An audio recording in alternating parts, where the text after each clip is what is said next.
foofu nekk moomeelu ville de Thiès nekk titre foncier jëli nañ kayit boo xam ne kayit bu leer la ñu koy wax droit réel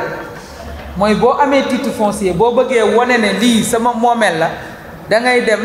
si impôt et domaine waa domaine dinañ la wax ku moom titre foncier ba muy droit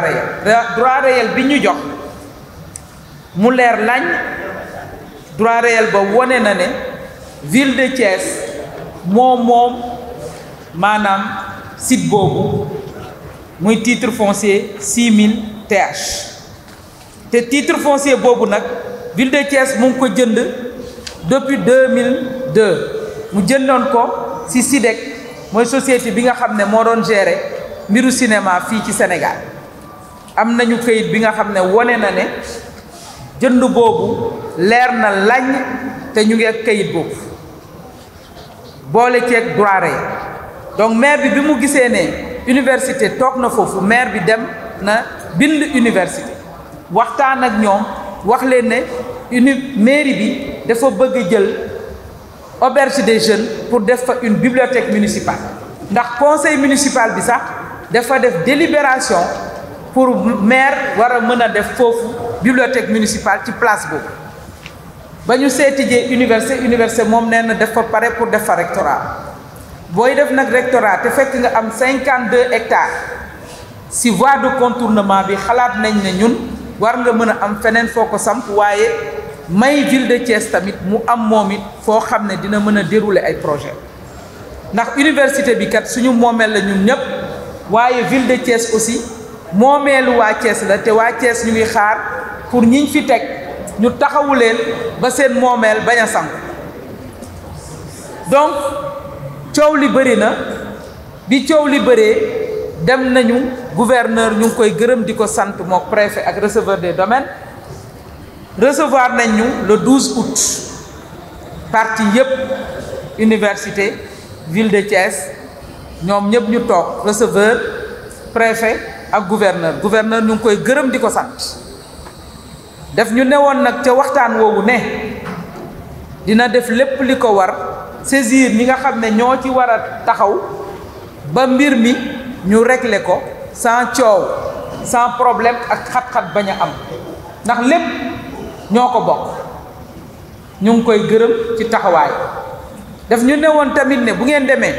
ku nekk na xaatim li mu war a xaatim ngeen yónnee ma ko te ngeen dal ñun nag gis nañ ne am na boor boo xam ne dal amu fa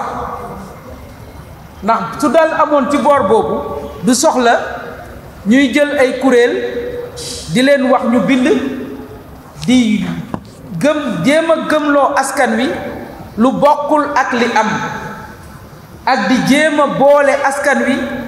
ak ville de Thiès ndax rax nañ ci sax ni ville de Thiès dafa bëgg jël auditorium dëgg la moomeelu auditorium moomeelu ville de Thiès la mais bokkul ci wax ji ndax nag fii ci conseil municipal bi boole ci maire bi nga xam ne mu ngay jàngale université foog naa ne am nañ xel ak dal goo xam ne balaa ñuy ne nañ leen génnee auditorium ñoom ñu am feneen fu ñuy dugg pour def seen jàngale lenn lañ ñooñu moo opposé mooy auberge des jeunes boobu nga xam ne kenn nekkagu fa te ñoom ñu ngi koy defaraat pour bëgg ko def rectorat ku ci boole auditorium loolu lu leer la waxante nañ ko autorité yi bien que nag moomeelu Thiès la nañ ko wax ba mu leer moomeelu ville de Thiès la te xalaat nañ ne rectorat war na mën a jege étudiants yi rectorat war na mën a nekk ci biir 52 hectares yooyu rectorat def ko fii sax ci diggi Thiès mën na indi ëllëg xat-xat ci dëkk bi loo xam ne bu ëllëgee dinañ ne fan lañ nekkoon ba ñu ko fi def te waxuñu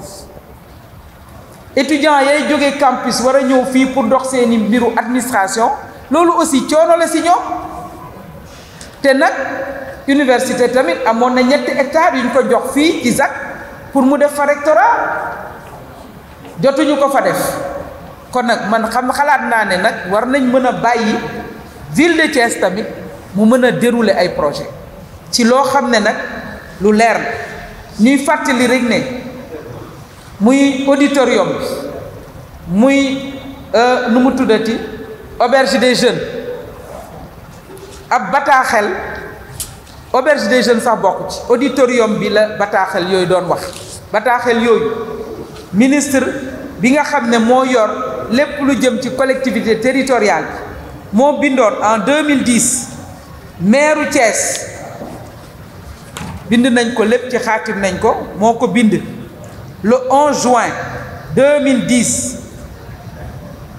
non c'est pas le 10 mai 2010 le 10 mai 2010 moo ko bind pour lax ko ne dañuy doog a sañ ci université bi te étudiants yi nag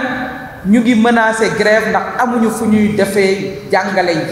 amuñu infrastructure pour fu ñuy jànge kon ñu ngi nañu dem ci nañu ñaan ville de Thiès kon kooku xam na ne ville de Thiès moom patrimoine pour mu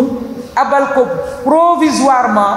université bi pour université bi mën a wéyal ay jàngaleem balaa grève di am loolu 2010 la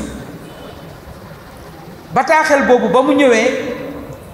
adjoint au maire bi nga xam ne moo fi nekkoon yor délégation de signature mooy premier adjoint tontu na leen ne leen auditorium bi de ñoom ñoo ko mairie bi sensible na ci li xew te bëgg nañu taxaw ci régler ko ndax ñun ñëpp suñuy doom lañu waaye bâtiment yooyu kenn réceptionné bu ko woon ndax xam ngeen ne chantier de Thiès yi dafa nekk ba léegi ay chantier yoo xam ne kenn réceptionné wu leen gis ngeen ci biir quartier yi ay plateforme yu ñu fa def pour xale yi di fa de jeu yoo xam ne mosuñ jeex kenn mosul ñëw ne nañ ko jékkali quartier boo dem ci Thiès am na ak bâtiment yu bëri kenn mosu ko ndax conflit bi ci amoon donc bii ci la bokkoon ñu wut solution pour ne nañ ko dem jékkali pour abal ko université loolu lu leer la bataaxel yooyu ñu ngi fi leer lañ te nag université bi buy sukkandiku ci décret bu 2003 pour wax ne dañ koo moom parce que dañu désaffecté woon mairie bi alors que désaffecté amul ci moomeel boo xam ne titre foncier la désaffectation amu ci mënul am lu dul nguur ñëw ne la fii dama fi bëgg a samp jël ko te su koy jël dafa am anam yu mu koy jëlee dafa am lu mu lay dàmpee doo ko jël te ci lii lépp amu fa décret 2003 boobu leneen la woon concerner les chantiers de Thiès bu fekkee ne ñoom décret boobu ñu sukkandiku décret boobu kon lu tax ministre bi sukkandiku wu ci woon ba ne jël leen ñoo moom dafa ne dem leen te mairie ba ngeen àbb leen ñu àbbal leen ba ñuy pare tabax yi nga xam ne ñoom lañ soxla ci biir université bi loolu moo fi am kon loolu su amee kenn nattablewul ne ville de Thiès moom titre foncier boobu kayit yépp wane nañ kon wax ji waruloon bëri ñun nag conseil municipal ñu ngi ci ginnaaw maire bi ndax ñun ñoo ko sant pour mu dox loolu ñu ngi ci te dinañ ci dem ba jeex université bi nag nee na gis nañ seen benn ñooñ bind na ne dañuy attaquer droit réel ba nanguwuñ sax DSCOS nga xam ne nee nañ ko na arrêté travaux ya ne et DSCOS du ko arrêté comme noonu la ñun dinañu consulter avocat wu mairie bi pour ñu wax ñu ban taxawaay la ñu war a am parce que nag ñun bu ñu sañoon ay waxu dem ci ay yoon du ci am ndax ñépp ci biir nguur gi lañ nekk moo tax dinañu consulter suñuy avocat ba xam wax maire bi mu consulter avocat mairie bi pour ñu xam nu ñuy taxawee ci mbir mi. Deuxièmement dinañu gën a takku ba nga xam ne lii nga xam ne mooy moomeelu Thiès ak ci feneen fu mu mënti doon ci biir ville bi tamit ñu delloo ko Thiès parce que su dul loolu ville bi amatu fi lu mu fiy wax lan la ñuy wax waa Thiès su ëllëgee ne ba ñuy laajee seen moomeel dañoo yaafus ba ñeneen jël ko. ñu ngi taxaw ñun tamit pour ci wetu université bi ndax nañ waxante dëgg université bi su tumuraanke ci ay bâtiment fas yéene nañu gunge leen ndax ñun ñëpp lañ fi nekkal ba ñu mën a jékkali seen bâtiment yooyu ñuy tabax ba étudiants yi mën a des ci biir campus ba seen administration ne ci biir campus ba ñu am fa seen auditorium ndax loolu lañ gis nag fii ba université de Saint-Louis université de Ziguinchor ay université yoo xam ne dañoo sori dëkk yàlla nekk waaye étudiants yi seen lépp a ngi ci biir université bi kon bu ñu joxee 52 hectares université bi ñun mairie bi en tout cas ak membre conseil bi yépp pare nañ pour gunge recteur ñu ngi koy nuyu ndax suñu moromu jigéen lañ ñu ngi koy encourager sas biñ ko sas diis na waaye solution bi du pour ñu dem xëccoo patrimoine nañu seet seen patrimoine lu ñuy def ba ñu taxawal ko ba ñu jékkali ko te fas yéene nañ ànd ci gunge leen maa ngi leen di gërëm di leen sant waaw. Nous, membres du conseil municipal de la ville de Thiès, considérant que la ville est une personne morale de droit public avec son patrimoine propre, considérant que le principe de la libre administration des collectivités territoriales est consacré par la Constitution, considérant que le droit de propriété est inaliénable et garanti par la Constitution, mais aussi par les conventions internationales et les lois et règlements, considérant que la ville de Thiès a acquis en 2002 le TF 6000/TH prêté provisoirement à l'université Iba Der Thiam de Thiès, considérant que la ville n'a plus de réserve foncière pour appliquer ses projets et souhaite construire une bibliothèque municipale au niveau de l'auberge des jeunes, sise à côté de l'auditorium situé sur le TF 6000/TH. Cité, considérant que l'université Iba Der Thiam s'obstine à ériger sans droit ni titre son rectorat sur le site de l'auberge des jeunes, considérant que l'université de Thiès a engagé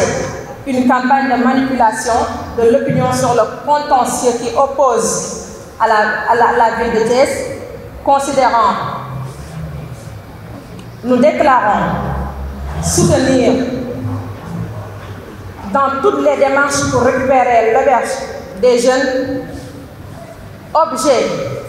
du litige foncier de l'université Cheikh Anta Diop, le maire de la ville de Thiès, premier magistrat, Dr Babacar Diop. Le conseil a d'ores et déjà habilité le maire à prendre toutes les mesures nécessaires face à la spoliation de son patrimoine. Fait à Thiès le 22 août 2022, le conseil municipal de la ville de Thiès. ma tënk ko fii en wolof ginnaaw ba ñu nuyoo membre bureau municipal bi yépp nuyu les maires de la commune de Thiès Est, Ouest ak Nord nuyu leen yéen suñuy mbokku xarit journalistes yi dañuy fàttali ni la ville de Thiès dañ ko considérer comme jëm ju am moomeelu boppam am àqam ak yelleefam ginnaaw ba ñu xamee ne àqam boobu ak yelleefam boobu ak moomeelam boobu état constitution muy charte nday réew mi daf ko may mu saytoo ko wala mu doxalee ko nam ko soobee ginnaaw ba nga xamee ne moomeelam boobu charte nday réew mi ci boppam daf ko ñan ginnaaw ba nga xamee ne la ville de Thiès en 2002 dafa abaloon provisoirement mooy abal néggandiku université de Thiès ginnaaw ba nga xamee ni la ville de Thiès amatul benn suuf pour projet yi nga xam ne moom la war a dérouler infrastructure yi nga xam ne moom la war a dérouler dans la ville de Thiès ci 5 ans yii amatul benn suuf bu mu ko def ginnaaw ba nga xamee ni même bibliothèque municipale bi nga xam ni conseil municipal daf ko war a ériger ci suuf soosu ñu naan auberge des jeunes amul feneen fu ko mën a def fu dul foofu ginnaaw ba nga xamee ni waa université Iba Der Thiam de Thiès dañoo lànk kandaare nee nañu ginnaaw bañ leen abalee loolu de auditorium dañuy jël auberge des jeunes ba ca topp ba ca wetam def ca seen rectorat amuñu benn kayit boo xam ni war na leen a mën a permettre ñu ériger fa auberge des jeunes boobu rectorat boobu ginnaaw ba nga xamee ni ñoom ci seen bopp waa université dañoo nekk ci campagne boo xam ni dañuy vilipender maire de Thiès di vilipender mairie de Thiès di jaxase maire de Thiès ak askan wi di jaxase maire de Thiès ak ay mbokk universitaire am di jaxase mairie bu Thiès ak ay doomam di ay étudiants yoo xam ne ñoo newoon te université Iba Der Thiam boobu ñun conseil de ville de Thiès adjoint au maire conseiller sans aucune coloration politique déclarons que ñu ngi ci ginnaaw maire le premier magistrat docteur Babacar Diop ci bépp xeex boo xam ne sumb na ko ngir récupérer suuf soo xam ne Thiès moo ko moomoon te ay nit bëgg koo aaki moom. dañuy déclarer encore que ni lépp loo xam ne war na ci ñun ñu ngi ci ginnaawam pour jàppale ko ci xeex boobu pour mu récupérer terre yooyu mais aussi pour mu récupérer auberge des jeunes boobu ndax dañu ko soxla vraiment du utilité boo xam ne pressante pour defar benn bibliothèque pédagogique boo xam ne non seulement dina jariñ xale élèves étudiants yi nekk Iba Der Thiam mais dina jariñ yeneen xale étudiants yi nga xam ne université bu mu mënti doon ci Sénégal mais ñuy ñëw ci biir Thiès war a soxla espace ñu toog pour mën a jàng wala pour mën a léegi loolu lañ ñëwoon nañ leen ko jottali suñuy xaritu journalistes yi di leen wax ne nous sommes ouverts aussi à vraiment la négociation à l'amiable ndax fitna wax ñu ci dara donc di leen jaajëfal ci seen présence bu baax a baax. waaw ñaari laaj yi ñu fi laaj benn laaj bi mooy ñun waa mairie bi lan lañ xalaat ci université bi ak tabaxam fan la toll maanaam ndax ñun tey xalaat nañ étudiants yi fan la ñuy dugg te université bi tabax bi dafa am lu ci des ma bëgg wax ne loolu ñun ñëpp képp kuy Thiessois walla ngay Sénégal war nga ko def ité pour université bi ay tabaxam yegg te dama ciy profité waxuma ko ci nasaraan pour wax ne xëccoo bii ci li nga xam ne moomeelu ville bi la boolewuñ ci auditorium bi mu leer ci bopp ñëpp ak étudiants yi ñuy bëgg manipuler mairie bi newul ne génn leen auditorium bi même su fekkee ne moo ko moom ndax abale wax nañ ko ci lettre yi abale bu Marème wax na ko boo xam ne dañ leen ko joxoon pour ñu pare tabax kon ñun ñëpp tey d'accord nañ ne war nañ taxaw ba xale yi continuer di am fu ñu jànge war nañ taxaw ba la ñuy tabax ca université ba mu yegg te loolu sax wax nañ ko ak autorité yi ñu ngi leen di gërëm di leen sant muy gouverneur ak préfet ndax am nañ taxawaay bu rafet ci lii nga xam ne moo xew dal bi ñu laajoon tamit ci lañ nekk ba léegi di dal te def nañ plaidoyer te wax nañ ko ci li ñu wax ci nasaraan ne fas yéene nañ gunge université bi ndax fukki at ak juróom a ngi nii ñuy tabax ay bâtiment yoo xam ne xëy na am na yu jeex am na yu jeexagul université bi nag buñ ko joxee 52 hectares xalaat nañ ne la mu soxla lépp ci ay bâtiment war na ko fa mën a taxawal ndaxte lii ñuy xëccoo ci mairie bi mu ngi tëdd ci hectare ak mëtul sax genn waat mooy 12000 mètres carrés ci ku am sa 52 hectares kon xalaat nañ ne tey te loolu may wax hectare ak nangam boobu auditorium balaak auberge des jeunes banque baak Sonatel ba mooy loola lépp moo fa tëdd kon ñoom suñu taxawaay tey li ñu war ni mu amee ci université Sénégal yépp mooy université bi am ay tabaxam yu jeex yu ñu jeexal yu yànj yu baax ca biir campus ba étudiants yi nekk ci peggu administration ba étudiants yi mën a jàng ca auditorium ya ca fa mu nekk ni mu amee ci université Sénégal yépp ndax sax teg fii rectorat ci diggi Thiès kii ëllëg mën na jur ay fitna fii ci biir dëkk bi te loolu lu leer la ndax xam ngeen li xew ci biir université bi di ngeen yeewu ñu ne la songi nañ rectorat ba te fii tribunal baa ngi nii à 2 pas impôt et domaine baa ngi nii banque yaa ngi nii xasuma étudiants yi nag waaye ñun ñëpp dañ nekkoon étudiant te xam nañ ni muy demee kon nag yaakaar nañ ne étudiants yi war nañ leen sampal seen rectorat ca biir 52 hectares yooyu te ñu ngi ci taxaw gunge ci madame le recteur ñu ngi koy sargal moom mooy jigéen bi njëkk a nekk recteur ci Sénégal te sas wi diis na kon ñu ngi ci wetam fas yéene ko gunge waaye du tee ba dëgg bi nga xam ne moom la laaj pour ñu taxawee ko ci mbir mii ñu taxawee ko ndax moomeelu Thiès nag te Thiès nag ville bi ay comp yi ko fi desel buñ ko bàyyee ba mu dem dina nekk problème foog naa loolu leer na la ca topp mooy affaire taxawu AMS ñu ngi kontaan bi ñu déggee te ci suba ne association des maires du Sénégal yëkkati nañ seen kàddu wax ne ñu ngi ci wetu mairie bi lu rafet la ñu ngi leen ciy gërëm di leen ci sant di ñaan maire tontu leen sargal leen ci tontu ndax loolu moo ñu war ñuy wax ne nag maire yëpp nañu taxaw ndax buñ toogee naan maire moo daan comp suuf sa di ko jëfandikoo tey ñu fekk suuf su mairie moom ñu bëgg koo nangu ci moom nag kon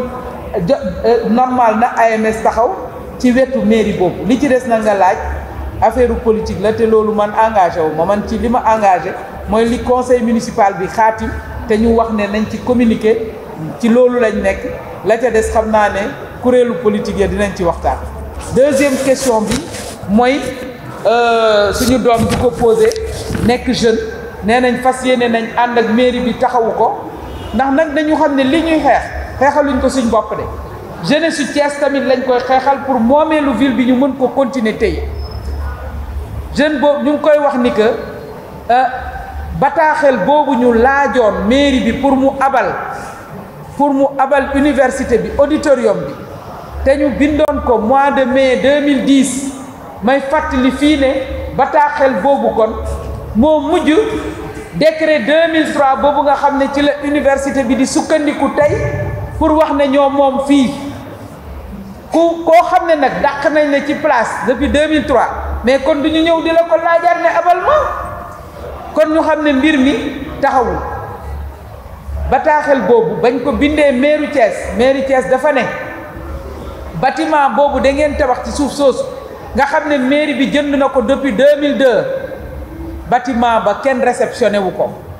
maanaam dafa am loo xam ne ci administration boo tabaxee ba pare dañu ñëw xool ndax li nga tabax méngoo na ak lañ la waxoon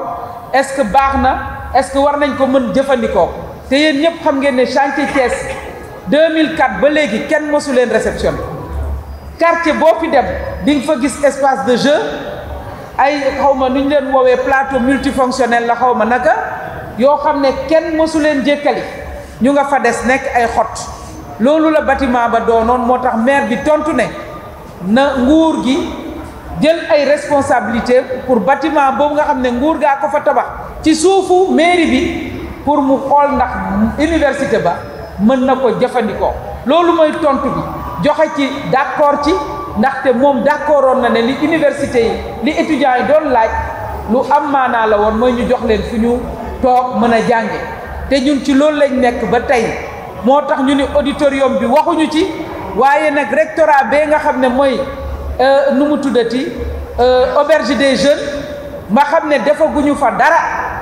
nañ ko delloo mairie bi ñoom ñu mën a dérouler seeni ay programme mairie bi tamit mën a dérouler ay programme am foog naa ne loolu moo doon wax ji maa leen di gërëm di leen sant ok